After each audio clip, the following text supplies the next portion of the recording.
لو أنزلنا هذا القرآن على جبل لرأيته خاشعا أنزلنا هذا القرآن على جبل لرأيته خاشعا أنزلنا هذا القرآن على جبل لرأيته خاشعا متصدعا من خشية وتلك الأمثال نضربها للناس لعلهم يتفكرون.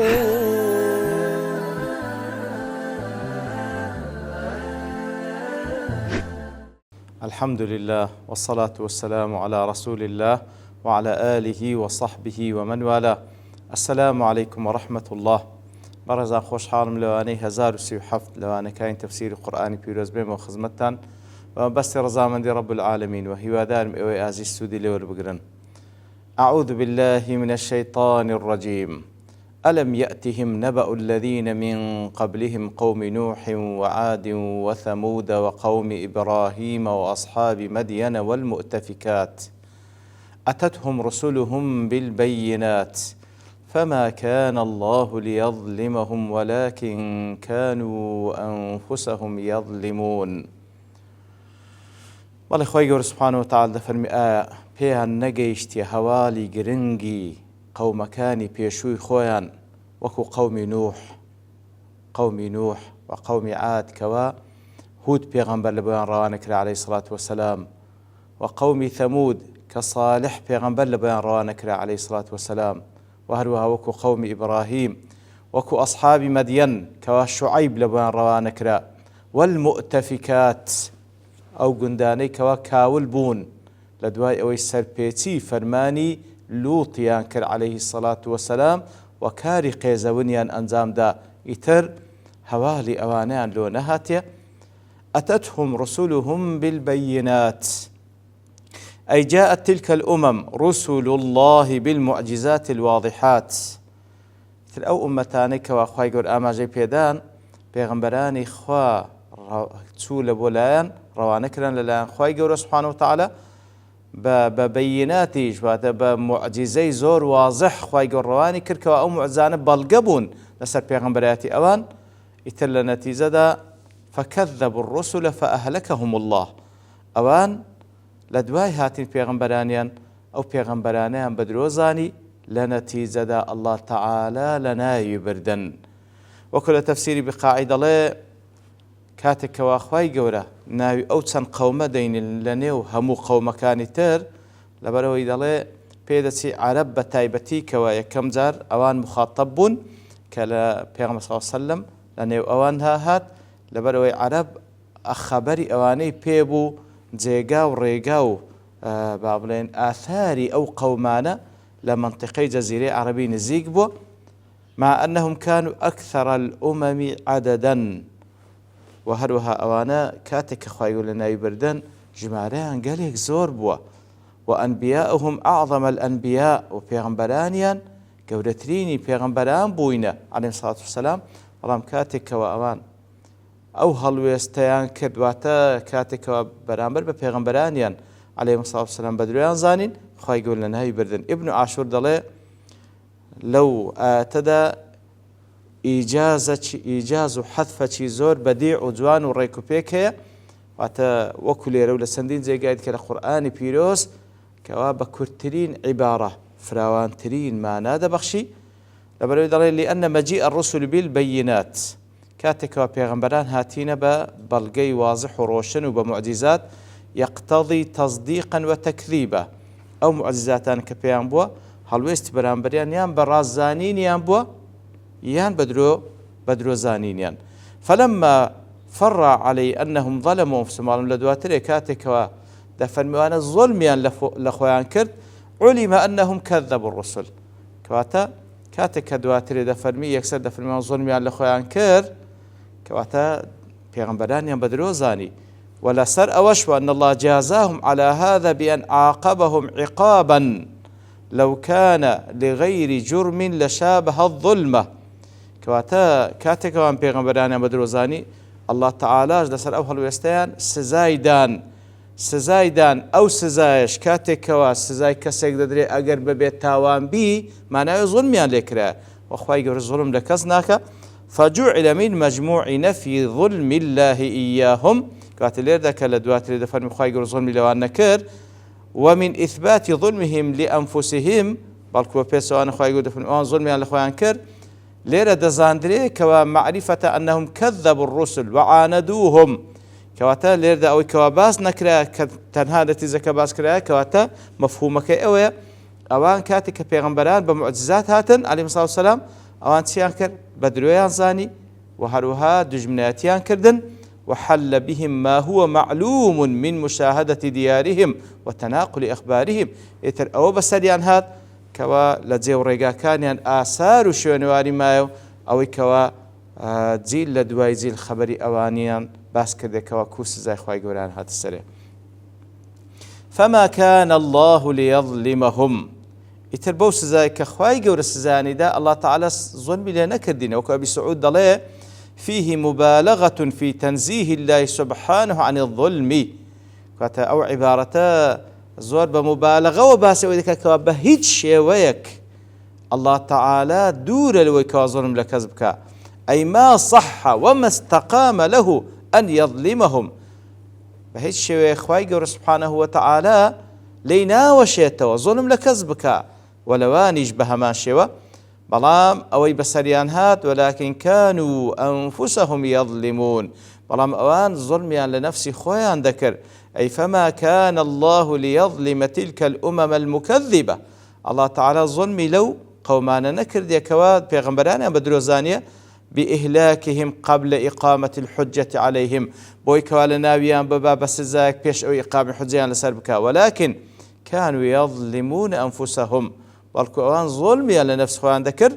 بەچی بە کوفرکردن بەخوای گەورە و بەسەرپێچکردنی فەرمانەکانی و بە درۆزانینی پێغەمبەرانی و لە نەتیجەدا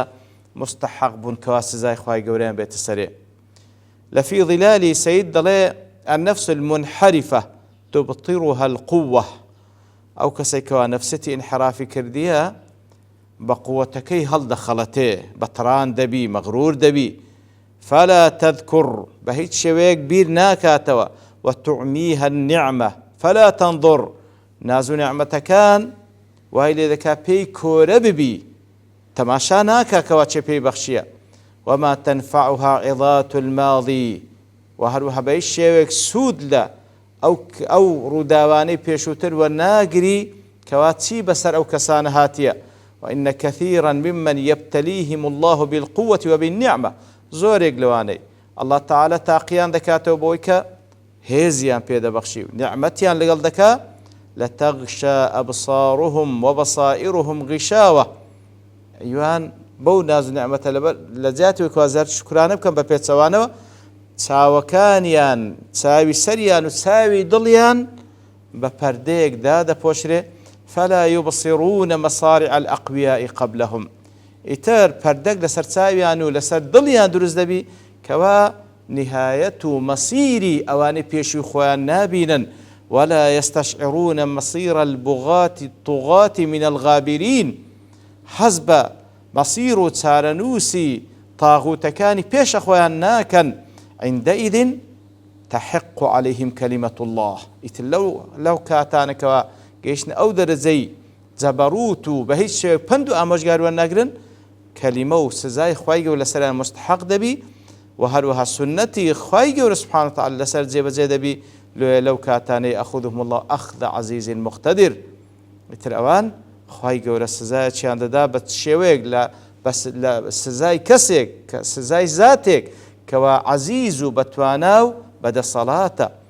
وهم في نعمائهم يتقلبون وبقوتهم يتخايلون لو كاتيك وسزاك ياندت سري لنا نأز نعمتي خويا مشغول بقوتك إخوان فخر الشانازي كان والله من ورائهم محيط لكاتك دا الله تعالى صار دوري قرتين بدا صلاة خوي إنها الغفلة والعمى والجهالة والله أو بآقايو أو كوريو أو نفامية نراها تصاحب القوة والنعمة والرخاء كوادي بين زور زاران أو غفلة أو بآقايو أو نفامية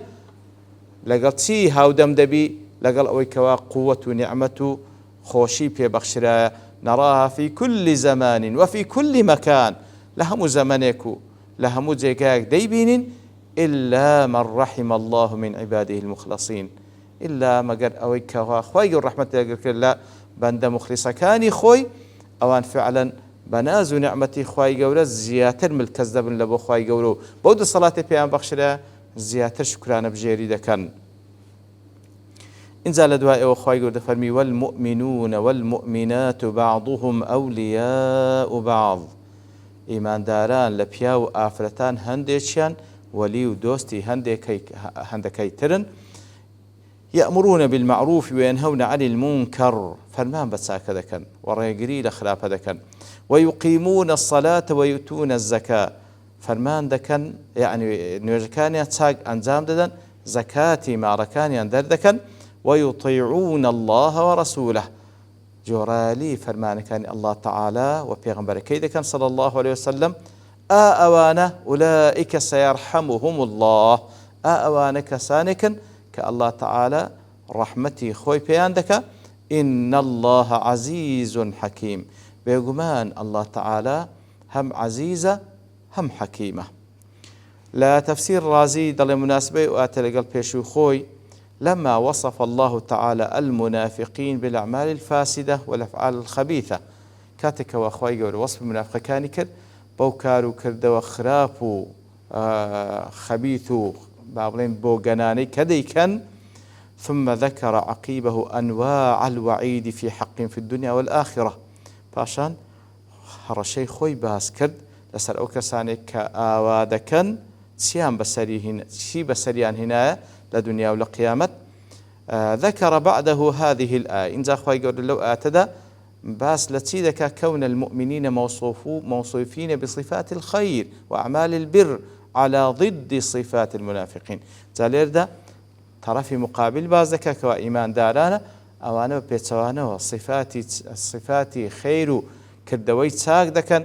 بيتسواني منافق كان وكو بقاعش دالي وأيضا لما بين سبحانه أن المنافقين بعضهم من بعض كاتق لأت بيشوتر خواهي قول باس كركو منافق كان شاندق لهندكن وما توعدهم به وما استتبعه من تهديدهم بإهلاك من شابهوه يتل دواء وخواهي قول هرشي لكن بويكوا أو هاوشيوي أوان لزمن رابدو خواهي قول تسيب سريعنا لسزادان وختم بما سبب هلاكه من إصرارهم وعدم اعتبارهم عشان أوزا باسي كر خواهي سبحانه وتعالى بوانا كهلاك بهلاك بردين وسزاهات تسري لسر مصر بوين لسر قناه تاوانا كان خوانو بندو آموشقاريان ورنقرتيا إنزا ليرا عطف ببيان حال المؤمنين ليرا دا خواهي قول حال إيمان داران بازكا ترغيبا في التوبة تاكو أوانيش هام بدا توبة بكانوا بين ريز إيمان داران تاكو حاليا وكو حال إيمان داران بي ولو آتوا لآتوا دواترك وأخواهي قول تسباداش تقلبوا إيمان داران آما ذكرايا والمؤمنون والمؤمنات بعضهم أولياء بعض أي وأما المؤمنون والمؤمنات فبعضهم أنصار بعض كات إيمان داران لبياوان وآفرتان أنصاري يكتري سردخا باربشتي يكتردخا متحابون في الله متعاطفون غير متفرقين لبيناوي الله تعالى يكتشان خوش دبي بزيان بيكتري ديتوا باش نابن يتر ديارة چەندین حديث لسر أو بابتك وإيمان داران أولياء بعض بابلين باربشت يكتري سردخن لو حديثك وإمام بخاري وإمام مسلم رواية كده أبي موسى أشعري خوالي راز فرمي پیغمبر صلى الله عليه وسلم فرموي المؤمن للمؤمن كالبنيان يشد بعضه بعضا إيمان دار لبو إيمان داري تر وكو بنيانا وكو ديوارا يكتري بهيز دكان كو ديوار لو تنخشتك بيكاتنا تسوينا ناو يكتري بهيز دكان لحديث يكذاك وإمام مسلم رواية كردية نعماني كوري بشير يجرت خوالي رازي بي دفن بيغم صلى الله عليه وسلم فرموي مثل المؤمنين في توادهم وتراحمهم وتعاطفهم نمون إيمان داران لقال يكتري لخوش ويستيان لرحمه بزي بيكتر هات نويان